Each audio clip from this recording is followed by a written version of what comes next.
Government అంటే ప్రజలు, ప్రజలంటే గవర్నమెంట్. ప్రజలు లేనిది ఏం జంతువులతో సంసారం చేస్తారా ఎవరైనా? కాదు కదా. ఇంకోటికి మన భారతదేశానికి స్వతంత్రం వచ్చినప్పటి నుండి ఎలాంటి ప్రైమ్ మినిస్టర్లు కానీ, పివి నరసింహారావు కానీ, రాజీవ్ గాంధీ కానీ, ఇందిరాగాంధీ కానీ, చెన్నారెడ్డి కానీ ఎంతో మంది తెచ్చారు. ఇప్పుడు నా జాగాని గవర్నమెంట్ అంటుంది.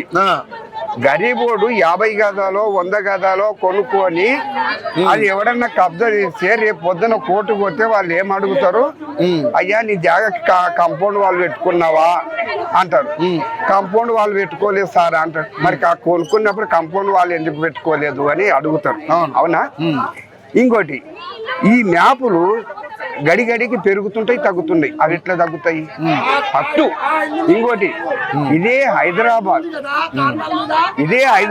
ని నవాబు ఎట్లా పరిపాలన చేసిండు? నవాబు చెరువులు ఇవన్నీ ఎందుకు కట్టాడు? పబ్లిక్ దాంట్లో కింద పంటలు తాగడానికి, వ్యవసాయం చేసుకొని ఉండదు. ఇంకోటి, గరీబోడు ఎక్కడన్నా కానీ కూడా పొరంబోకు జాగలలో కూడా 30 ఏళ్ళు ఉంటే వానికి హక్కు కల్పించేది. దున్నినుందే పొలము, ఉన్నుందే ఇల్లు. అది లేదు. సచ్చేది గరీబ్ ప్రజలే. మా గరీబ్ ప్రజలు ఉంటే వాళ్ళు బతుకుతారు. ఓట్లకు మాత్రం మనం కావాలి. ఓట్లకు కావాలంటే మాకు కావాలా? డ్రైవింగ్ కావాలంటే గరీబోడే కావాలా? ఓ పోలీస్ గన్వర్గం ప్రొటెక్షన్ ఇవ్వాలంటే గరీబోడే కావాలా? బట్టలు ఉతికేతోడు గరీబోడే కావాలా? వంట వండుతోడు గరీబోడే కావాలా? వాడిని కుక్కని తీసుకుపోయి కూడా గరీబోడే కావాలా? వాళ్ళ పిల్లల్ని ఆడిపించుకోనికే గరీబోడు కావాలా? ఇల్లు సాగు చేయడానికి గరీబోడు కావాలా? ఇప్పుడు గరీబులతో అవసరం తీరింది. వాళ్ళని తీసుకుపోయి జంగల్ ఎక్కువ డబుల్ బెడ్రూమ్ ఇల్లు ఇస్తా అంటే వాళ్ళు అక్కడ ఏం అన్నదే. మరి ప్రజాపాలన అంటున్నారు, ప్రజాపాలన అంటున్నారు. మహిళలందరూ కూడా 25,000 రూపాయలు ఇస్తారన్నారు. కరెంట్ అవన్నీ వద్దండి. నాకు తెలిసిన కాడికి ఇవన్నీ షాదీ ముబారకులు, ఆ ముబారకులు, ఈ ముబారకులు ఏంటంటే గరీబులని మభ్య పెట్టి ఓట్లు తప్ప ఏది కాదండి. ఓకే, మనిషికి ఏం కావాలా? కూడు, గుడ్డ, నివాసం ఉండడానికి. పిల్లలు చదువుకోవడానికి స్కూలు, ఏమన్నా పాలం బాలేకపోతే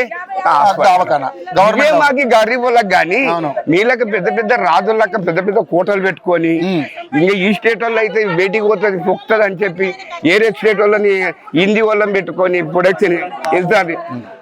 పెద్ద పెద్ద పామదులు రాజులు కట్టుకునేట్లా. కూల్ చేసుకున్నామని మేము అంటే నేను అట్లా అంటలేదు. కూల్ చేసుకున్నాం అంటలేదు. గరీబ్ వాళ్ళది న్యాయమా, ఉన్న వాళ్ళది న్యాయమా? సరే, న్యాయం అది కాదు. ఇంకోటి, ఇప్పుడు FTL బఫర్ జోన్ అనేది ఒకటి పెట్టారు కదా హైడ్రాలో. వాటి పరిధిలో ఉన్న వాటిని మేము కూర్చున్నాడు. గరీబోడు అయితే ఉన్నోడైతే ఏందంటుంది గవర్నమెంట్. ఇప్పుడు అది కరెక్టే. ఉండు నైనా, బంపర్ జోను ఈ ఖాళీలలో ఎందుకుంటారు? ఐఫై ఉన్నోళ్ళు గరీబోడు పేదోడని చూస్తలేను అని హైడ్రా అంటుంది అన్నారు కదా. ఇట్లాంటి ఖాళీలలో ఐఫై ఉన్నోడు ఎవడు ఉంటాడు? ఎవరు ఉంటారా? ఎవరైనా ఐఫై ఉన్నోళ్ళు ఇక్కడ ఈ ఖాళీలు ఎందుకుంటాడు? ఎందుకు కొంటాడు? ఇక్కడ ఏదో తక్కువకి వస్తుంది అన్నట్టుగానే కొన్ని ఉండేటోళ్ళు. ఈ మూసి పక్కన వాళ్ళ దోమలు, ఈగలు ఇవన్నీ ఉంటాయని ఎవడన్నా ఉంటాడా? ఇక్కడ ఉంటారు. మరి వాళ్ళు చూస్తుంది ఎట్లా?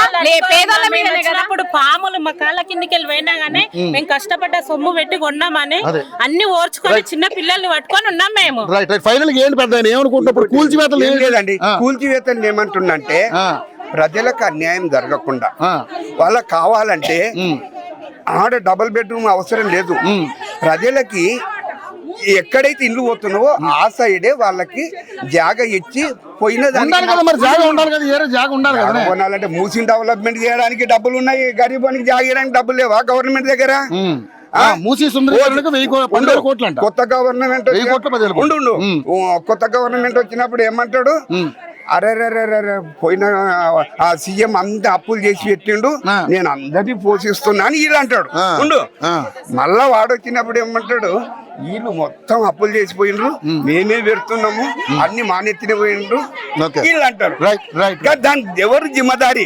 ఇప్పుడు ఉండు రిటైర్మెంట్ అయ్యేటప్పుడు ఫైల్ క్లియర్ చేసి ఎంత బడ్జెట్ ఉంది, ఎంత మిలిగింది, ఎంత గరీబులకు డెవలప్మెంట్ చేసినాము, ఎన్ని ఉస్కూలు, ఇవన్నీ క్లియర్ చేసినాక అప్పుడు దిగిపోవాలా. ఓకే రైట్ మొత్తం ఓకే రైట్. ఇప్పుడు మీ ప్రధానమైన డిమాండ్ ఏంటంటే ఇక్కడ మీకు ఈ కోల్పోయిన ఇళ్ళకి రేటు కట్టివ్వాలి. రేటు కట్టించి మా ల్యాండ్ కి ఎంత రేట్ ఉంది, మా కట్టిన డబల్ రేట్ అయితే ఇవ్వాలి. మా ఇల్లు డబల్ రేట్ ఇవ్వడం అనేది ఇవ్వలే, ఉన్న రేట్ ఇస్తే చాలు మనకి. డబుల్ రేట్ వద్దన్నా ఈ ఏరియాలో ఎంతైతే నడుస్తుందో ఈ ఏరియాలో ఆ రేటు కట్టించి ఇల్లు కట్టినందుకు ఎంత డబ్బులు అయింది, కన్స్ట్రక్షన్ వాల్యూ, జాగా వాల్యూ కట్టించి మాకు కొంచెం టైం ఇస్తే మాకు డబ్బులు ఇచ్చి డబ్బులు ఇచ్చిన డబుల్ బెడ్రూమ్ వద్దా? డబుల్ బెడ్రూమ్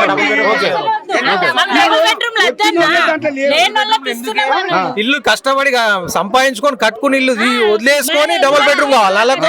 ఇప్పుడు ఉన్న ఇల్లు ఎందుకు కూల్చాలి వాళ్ళకి చెప్పు మరి. లేని వాళ్ళకి డబుల్ బెడ్రూమ్, వీళ్ళు కష్టపడి కట్టుకున్న ఇల్లు విశేష డబుల్ బెడ్రూమ్ ఇస్తావా? లేనానికి 1600 ఏమో ఇల్లు తీస్తాడు, ఎందుకు తీస్తావు? నీకు అసలు ఎఫ్టీఎల్ ఏడు దాకా ఉంది. మొన్న 2021 లో పెద్ద వరదలు వచ్చినాయి, ఒక్క చుక్క నీళ్ళు రాలేదు. చూసిరా ఏ ఆఫీసర్ ఒక చుక్క రాలేదు. ఒక్క చుక్క రాలేదు. నువ్వు ఏడుకెళ్ళి కొలుస్తున్నావు, ఎఫ్టీఎల్ ఏడుకెళ్ళి బఫర్ రాదమ్మా, ఏడుకెళ్ళి కొలుస్తున్నావు నువ్వు చెప్పు నాకు. స్టాంప్ డ్యూటీ కట్టించుకుంటావు, రిజిస్ట్రేషన్ అయితాయి. కరెంట్ ఎందుకు ఇస్తావు? కరెంట్ మీటర్ మరి నువ్వు చెప్పు నాకు. గవర్నమెంట్ కాదా ఇచ్చింది? అది రోడ్లు వస్తాయి, మంజీరా లైన్ వస్తాయి, అన్ని వస్తాయి. నువ్వు స్టాంప్ డ్యూటీ కట్టించుకుంటావు, అన్ని పైసలు దొబ్బేటి దొబ్బుతారు. మళ్ళీ లాస్ట్ కి వచ్చేసరికి నాకు ఈ బఫర్ ఈ దాకా వస్తుందని చెప్తారా? ఎంత ఒక్కొక్కరికి నిద్ర పడతలేదు తెలుసా? ఒక్కొక్కరికి నిద్ర పడతలేదు. బీపీ పేషెంట్, షుగర్ పేషెంట్ ఉన్నారు ఇక్కడ. తమాషాలా లేడానికి పోయి నువ్వు డబుల్ బెడ్రూమ్ వీళ్ళు కష్టపడి కట్టుకున్నారు, ఇది గుల్లగొట్టినాక వీళ్ళకే ఇస్తావా? ఉన్నారు కట్టుకున్నారు కదా, వాళ్ళని ఎందుకు తీస్తావు? తీయాల్సిన అవసరం ఏముంది? కట్టు, గోడ కట్టు, గోడ కట్టు. మస్తు జాగుందాడా నీకు, మస్తు జాగుందాడా, గోడ కట్టుకో. ఎవరు రావడానికి? కానీ మరి ఇప్పుడు అన్ని కూల్చివేతలు కూడా అక్రమ కట్టడాల పరిధిలోని నాళాలు ఆక్రమించుకున్నారని, బఫర్ జోన్ లో ఉందని, తర్వాత ఎఫ్టీఎల్ ఉందని అంటున్నారు. గవర్నమెంట్ లేవా అన్న? ఇంతకు లేవా? కరెంట్ డిపార్ట్మెంట్ రాడా? రోజు నెలకు వచ్చి కరెంట్ మీటర్ కొట్టిపోతాడు కదా. ఏం చేశారు మరి డిపార్ట్మెంట్ వాళ్ళు చెప్పు నాకు. సో నెల నెల వచ్చి కరెంట్ బిల్ వసూలు చేస్తారా చేయడా? కట్టకపోతే పెనాల్టీ వేస్తావా? నల్ల బిల్లు కడతారు, అన్నిట్లో పెనాల్టీలు వేస్తావు. స్టాంప్ డ్యూటీలు ఒక్క డాక్యుమెంట్ ఒక 100 గజాల మీద 10 ట్రాన్సాక్షన్లు, 10 ట్రాన్సాక్షన్ నీకు పైసలు కడుతుంది. నీకు తమాషాలా కష్టం చేసి రాత్రి పాలు కష్టం చేసి మేము కొనుక్కొని కట్టుకుంటున్నాం మేము ఇక్కడ. మరి ఏం చేద్దాం? మరి ఏంటి గవర్నమెంట్ ఏమి ఇల్లు తీయద్దు, నీకున్నది మస్తు జాగున్నది. ఈ పేదల ఇల్లు లేక 20,000, 5,000 ఇల్లు నీకు ఎక్కువైపోయినాయా చెప్పు నాకు? నీ అంత జాగా సరిపోదా నీకు? కాంట్రాక్టర్ ఎవరికి ఇస్తావో ఇచ్చుకో, ఇచ్చుకో. అంత జాగాలు ఏమైనా చేసుకోను. ఉన్న ఇల్లు గులగొట్టే చేయాలని ఏముంది నీకు చెప్పు నాకు? 40 ఏళ్ళు 50 ఏళ్ళ నుంచి ఉన్నారు ఈడ, ఎట్లా పోతారు? వాళ్ళ బతుకు ఆధారం ఈయనే మొత్తం. మా కోసమే మూసి కోసం ఇక్కడ వాటర్ వస్తాయనే హైడ్రా చేస్తున్నారు అంటున్నారు కదా. మేము మూసి పొంగుతుందని ఎప్పుడైనా ఒక ఇల్లు మునిగిపోయిందని ఒక్క చుక్క రాలేదు చెప్తున్నా. నేను నాకు 39 ఏళ్ళు. నేను చూడంగా 2021 లో పెద్ద వరదలు చూసిన ఒక్క చుక్క నీళ్ళు రాలేదు వీడికి. రోడ్లు చేయవు, రోడ్లు చేయవు, ఏం చేయవు. వచ్చి ఒక గంటలు ఇల్లు గులగొట్ట. ఏం ఇల్లు కట్టడం అంటే ఏమనుకుంటున్నాను? ఎన్ని రోజులు కష్టపడతాం మేము. మరి ఎట్లుందన్న మరి రేవంత్ రెడ్డి గారి ప్రభుత్వం ఎలా అనిపిస్తుంది మీకు? బాగాలేదన్నా, వచ్చిన 8 నెలల సుక్కలు చూపిస్తుంది పబ్లిక్ ని. ఇప్పుడు బై ఎలక్షన్లు వస్తే చెప్తున్నా కదా నేను, కథ వెళ్ళిపోతాడు. ఉండాడు చెప్తున్నా, ఉండాడు. ఈ తరీకాల పబ్లిక్ కి న్యాయం చేసినట్టు ఉండాలి. ఈ తరీకాల పని చేస్తే ఉండాడు, గవర్నమెంట్ ఉండదు. ఇప్పుడు పెట్టుబడి బై ఎలక్షన్ దమ్ముంటే రమ్మని చెప్పు, ఇప్పుడే చూపిస్తారు పబ్లిక్ అందరు ఏందో. నువ్వు ఏదో ఈడ గుల కొడుతున్నావు కాదు, సిటీలో రాలేదు, ఊరాల్లో కూడా పోతాడు చెప్తున్నా నేను, డిస్ట్రిక్ట్లలో కూడా పోతాడు. ఇప్పుడు ఈ తరీకాలో నువ్వు పని చేస్తే ఏందన్నా ఇది? ఒక్కొక్కరికి నిద్ర లేదు, షుగర్ పేషెంట్ సస్తే ఎవడు జిమ్మదారు చెప్పు? తింటలేరు, కడుపు నిండా సరిగా తింటలేరు తెలుసా? టెన్షన్ ఉంటుంది, డెఫినెట్లీ టెన్షన్ ఉంటుంది. కట్టుకునే ఇల్లు సెంటిమెంట్ అది పోతే ఎవరికన్నా. అరే నీకు ఏం ఎక్కువ ఏం తక్కువ అని చెప్పు. నీకు అంత భూమి ఉన్నదాడ, నీకు ఎక్కడ ఉంది వాటర్ ఫ్లో? ఎంతో దూరంలో ఉన్నది. నువ్వు ఈడు దాకా పెట్టుడేంది మార్కింగ్? నీకు అంత ఖాళీ జాగా ఉంది, ఏం చేసుకుంటావు? ఇక్కడ ఎవరైతే పర్మిషన్ ఇచ్చిన అధికారుల మీద చర్యలు తీసుకోవట్లేదు. ఏం లేదు. మీ మీద మాత్రం మా మీదే. చూపిస్తున్నారు. అంత పబ్లికే నష్టపోవాలి. ఇంతకు ముందు అన్ని గవర్నమెంట్ లో వచ్చినాయి, మరి అందరు పబ్లిక్ కి ఫేవర్ గానే ఉన్నారు కదా, నువ్వెందుకు ఇట్లా ఓకే పబ్లిక్ అందరు పరిశాన్ చేసుడు ఎందుకు? ఓకే. వచ్చినావు 8 నెలలు ఏం చేసినావు చెప్పు? ఓకే ఇబ్బంది పెట్టుడు తప్ప ఏం చేసినావు? ఓకే అరే ఇప్పుడు నువ్వు చెప్తున్నా Revanth Reddy sir, CM sir, దయచేసి చెప్తున్నా మీకు, పబ్లిక్ ని ఇబ్బంది పెట్టకండి. ఉన్నది మస్తు జాగా ఖాళీ, ఇప్పుడు తప్పు జరిగిందేమో జరిగిపోయింది, కానీ ఉన్న ఖాళీ జాగానైనా కాపాడుకోండి. అది అన్ననే చేసుకోండి, ఏమని చేసుకునేది ఉంటే అలా గోడ కట్టుకోండి. గవర్నమెంట్ దగ్గర కాంపౌండ్ వాళ్ళు కట్టి నీకు పైసలు లేకపోతే ఫెన్సింగ్ ఆడాడో కడిలేరి రిజర్వ్ ఫారెస్ట్ వాళ్ళు పెడతారు కదా, తెలుసు కదా మీకు. పబ్లిక్ కి భయం అవుతుంది అటు పోవాలంటే, అలా పెట్టినట్లా ఆ పనులు చేయరు, వచ్చి గులగొట్టి పడేస్తారు. ఎన్ని లక్షలు నష్టపోతాం, కోట్లు నష్టపోతారు పబ్లిక్, తెలుసా మీకు?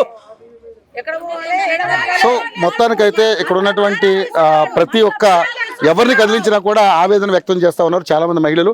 ఎంతో సెంటిమెంట్ గా 20 ఏళ్ళు 30 ఏళ్ళు పైసా కూడబెట్టుకుని ఇక్కడ కట్టుకుంటే ఈ రోజు వచ్చి ఆల్ ఆఫ్ సడన్ గా కూల్చేస్తామంటే ఎవరు ఒప్పుకుంటారు? ఈ ప్రభుత్వం ఇలాంటి నిరంకుశ పరిపాలన చేస్తుంది కాబట్టి దీనికి మేము తప్పకుండా చరమగీతం పాడతామని చెప్పేసి ఆవేదన వ్యక్తం చేస్తున్నారు. చాలా మంది అనారోగ్యంతో ఉన్న వాళ్ళు ఎక్కడ కూల్చేస్తారని ముందుగానే వాళ్ళు ప్రాణాలు కోల్పోయే పరిస్థితి కూడా ఉందని చెప్పేసి ఆవేదన వ్యక్తం. వాళ్ళకి ఏడుపు ఒకటే తక్కువ వాళ్ళ మకోలో మనం చూస్తా ఉన్నాం. సో చూస్తే ఇక్కడ గత ఎన్ని సంవత్సరాల క్రితం ఉన్నాయి కానీ ఒక్క చుక్క ఫ్లో కూడా ఇక్కడ రాలేదని వీళ్ళు స్థానికులు చెప్తా ఉన్నారు. ఎంత పెద్ద వరద వచ్చినా, ఎంత పెద్ద వర్షం కురిచినా కూడా ఇక్కడ ఇది మునిగే పరిస్థితి లేదు. ఇది అసలు FTL లో ఉందా లేదా అనేది ఏం ఎవరికి ఇక్కడ క్లారిటీ లేదు. సో ఇక్కడ బోర్డు కూడా పెట్టలేదు, కనీసం వచ్చి ఆల్ ఆఫ్ సడన్ గా మీకు మేము కూల్చేస్తామంటే ఎవరు ఒప్పుకునే పరిస్థితులు లేరు. బట్ దీని మీద దేనికైనా సరే మేము దేనికైనా ఎంత దూరం అని వెళ్ళి మేము దీని మీద నిరసన వ్యక్తం చేస్తామని చెప్తా ఉన్నారు. సో నిజంగానే ఒకవేళ నిజంగా అక్రమ కట్టడాలు మీరు నిజంగా కూల్చివేయదలుచుకుంటే చాలా అక్రమ కట్టడాలు ఉన్నాయి, పెద్ద పెద్ద బిల్డర్లు కట్టే అక్కడ అక్రమ కట్టడాలు ఉన్నాయి. ముందు పెద్ద పెద్ద నాయకులు సంపాదించుకున్న ఆస్తుల మీద పడండి, పేద ప్రజల మీద కాదని చెప్పేసి అసలు ఆవేదన వ్యక్తం చేస్తా ఉన్నారు. ఓకే కష్టపడి రావాలి, గెలిపించారా? కాంగ్రెస్ కావాలి, మాకు మంచిగా ప్రేమంగా మంచిగా చూస్తాడేమో, ఈ కేసీఆర్ కంటే ఇంకా మంచిగా చూస్తాడు అనుకున్నాము. అనుకొని గెలిపిస్తే మా పొట్ట మీద మన్ను వస్తాడా, మమ్మల్ని చంపుతాడా? మనం తెల్లాలు వచ్చి 2 రోజులు మేము ఏడ చూసుకోవాలి? 2 రోజులకు ఇల్లు తయారవుతుందా, గుడిసె తయారవుతుందా? రూపాయి ఒక్కొక్క బాసన్లు తోముకొని మైత నగరు, విజయ నగరు, సంతోష నగర్ పోయి బాసన్లు తోముకొని మేము గింత 50 గజాలు కొనుక్కొని గింత గుడిసె వేసుకుంటే ఆ గుడిసెలు కూడా కొట్టిపోతాడు. మాకు తిండి లేదు, తిప్పలు లేదు. నిన్న వండుకున్న పువ్వు 3 రోజులు తింటున్నాము. మా బాధలు భగవంతునికి ఎరకైతున్నాయి. 9 నెలలు ఆయన వచ్చి మమ్మకి ఇంత కష్టాలు పెడుతున్నావు. తిట్టకూడదు మనం,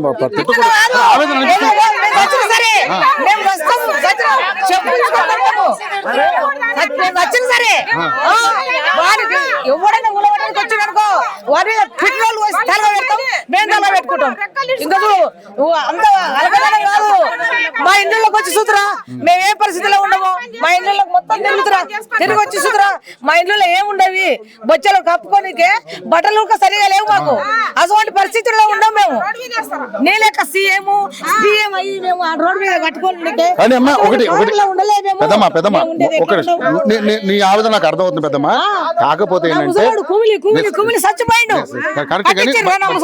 ఒకటి మనం ఆవేశాలకు వెళ్ళు, ఏదో మన ఆవేశాలకు వెళ్ళకూడదు. ఒక నిమిషం నేను ఆవేశాలకు వెళ్ళకూడదు. గవర్నమెంట్ మనం రిక్వెస్ట్ చేద్దాం, వాళ్ళు దిగొస్తారా దిగుతారు, మన జోలికి రాకుండా ఉంటారు. కానీ మనం ఏ విధంగా వెళ్ళాలి ఆ విధంగా. అందుకని మీరు పెట్రోల్ పోసుకుంటాం, తగలేదు, ఇవన్నీ వద్దామా మనకి ఎందుకు? మాకు ఏ దారి లేదు. మేము ఇన్ని రోజుల సంది కష్టపడి గింత గుడిసెకొచ్చుకున్నాం. 30-40 సంవత్సరాలు చచ్చిపోతాము. ఏమన్నా వాడు కేసులు తీసుకొని వచ్చినట్టుకో అన్నలే పడుకుంటాం, బరాబరి చచ్చిపోతాం. రైట్. సో మహిళలందరూ కూడా చాలా ఆవేదన వ్యక్తం చేస్తా ఉన్నారు. సో ఇప్పుడు ఉన్నటువంటి పరిస్థితుల్లో ఎవరైనా సరే ఇక్కడ అధికారులు వచ్చి కూల్చివేతలు చేస్తే మాత్రానికి తప్పకుండా వాళ్ళకి రావడానికి రెడీ, అవసరం చంపడానికైనా రెడీ అంటున్నారు. కానీ ప్రభుత్వం దీన్ని ఒక్కసారి దృష్టిలో పెట్టుకుని ఈ పేద ప్రజలకి న్యాయం చేసే విధంగా ఉండాలని మనస్ఫూర్తిగా కోరుకుంటున్నాం. బట్ ఏం జరిగినా ఇలా ప్రజల యొక్క సెంటిమెంట్ ని, ప్రజల యొక్క నిస్సహాయతని దాన్ని అడ్డుపెట్టుకుని ఇలాంటి కార్యక్రమం చేయకూడదని చెప్పేసి వాళ్ళు డిమాండ్ చేయట్లేదు. కష్టపడి కట్టుకున్న వాటిని కూల్చకండి దయచేసి అని చెప్పి అంటున్నారు. చూద్దాం, పేదల పార్టీ మనకి పేదోళ్ళకి ఇదివరకు న్యాయం చేసిందని చెప్పి కోరుకున్నారు. మరి మళ్ళీ ఎందుకు మీరు ఈ కాంగ్రెస్ వద్దనుకో? సోనియమ్మ మంచిది, ఇందిరమ్మ మంచిది, సోనియమ్మ మంచిది, రాహుల్ గాంధీ కూడా మంచిది. కానీ ఈ రేవంత్ రెడ్డి కావాలని కాంగ్రెస్ మీద పగబట్టిండు, కావాలని వచ్చిండు పబ్లిక్ లా వాళ్ళ పేరు ముంచుతామని మళ్ళీ ప్లాన్ చేస్తుండు. కానీ వాళ్ళ సోనియమ్మ రాహుల్ గాంధీ మీద, సోనియా మీద వాళ్ళు చర్చ తీసుకోవాలి. పేదవాళ్ళకి హెల్ప్ చేయాలి. వాళ్ళ కరెక్ట్ పేదవాళ్ళది ప్రభుత్వం కదా, పేదవాళ్ళకి వాళ్ళు హెల్ప్ చేయాలి. హెల్ప్ చేయాలి, ఏం లేదు. ప్రతిసారి ఏమంటాం కాంగ్రెస్ గ్రేట్ అంటాం. కాంగ్రెస్ లా అప్పుడు ప్రతి ఒక్కటి ఆఫర్ ఇచ్చింది. రేషన్ కార్డులని, పేదవాళ్ళకి ఇండ్లు లేకుంటే ఇండ్లు గాని, ఆరోగ్యశ్రీ అని ప్రతి ఒక్కటి కాంగ్రెస్ చేసింది. కానీ ఈ రోజు సాయం చేసింది, మా మీద మట్టి కూడా వస్తుంది. కానీ అది సోనియమ్మ చేయదు, ఇందిరమ్మ పథకం లాంటి లేదు. కానీ కావాలని రేవంత్ రెడ్డి చేస్తున్నాడు. రేవంత్ రెడ్డికి తీస్తారా? మా సొంతల పేదవాళ్లకు సాయం చేస్తారా? ఇందిరమ్మ, రాహుల్ గాంధీ ఎవరున్న పెద్ద పెద్దోళ్ళు వాళ్ళు అర్థం చేసుకున్న పేదవాళ్ళకి సాయం చేయాలి. ఓకే అమ్మ.